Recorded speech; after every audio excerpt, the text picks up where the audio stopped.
Thank you so much, Mr. Gozi, for joining us. When you look at some of the concerns that investors have for the European parliamentary elections, how much are we going to see populist parties do well in these upcoming elections?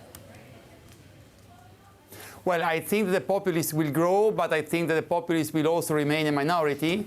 And I think that will grow, but they will grow also in internal divisions.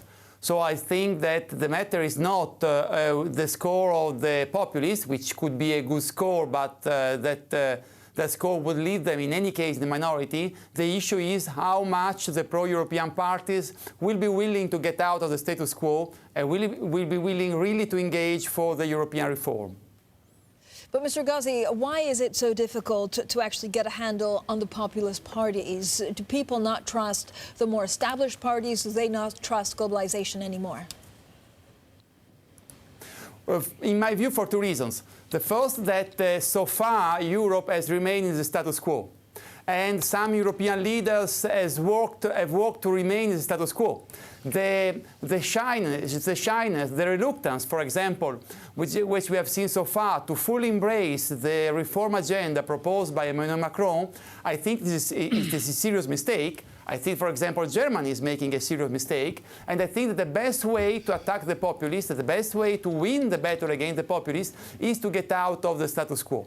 The second reason is that we need to develop new protection, physical protection, military protection, social protection, because people are feared of the effect of the globalization, and the only actor that can provide this security and this protection is a renewed Europe. I think that these are the two matters around which we must work and around which we can beat the nationalists. Mr. Gozi, maybe the protection is to protect yourself from what's going on across the channel in the disunited kingdom as well. The election is 512 million people, folks. It's larger than the U.S. population, 28 member states as well. What do you want from the Tories, the Conservatives of England, and what do you want from Mr. Farage's breakup party? How do they help your election?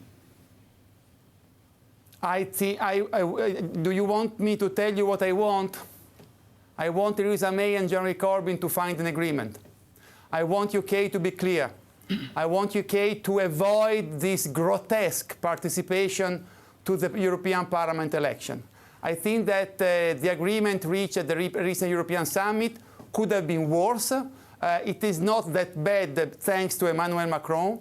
But I think that the Brits should really use the time to find a way to reach an agreement in Westminster and to leave, because this is the best way. I do not think that a British participation to the European election, to stay there 6 months and then to leave on the 1st of November, is neither in the British interest nor in the EU interest. And I wish they use the time, and it is time to agree on something in Westminster, because we need to focus on the future and not on the recent past in the European elections. I mean, well said. And the idea here, folks, is the EU Parliament would go from 751 members down to 705 if the British exit. What happens the day after the British exit? How is Brussels different without the United Kingdom?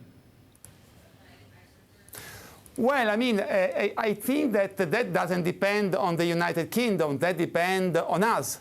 How much will be different? It depends on the courage that the new political force in the European Parliament will have.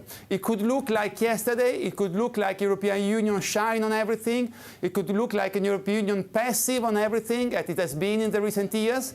Or it could look like a European Union that has finally got the message, also the message from the Brexit, that it needs to be bigger on big things, smaller on small things, and you should need to focus on the things that really matter. Migration, fight against climate change, military security, and also a new positive, sustainable trade agenda in the world. I think this is what we should do, and if we did that, we would also show that we have understood the message of the Brexit.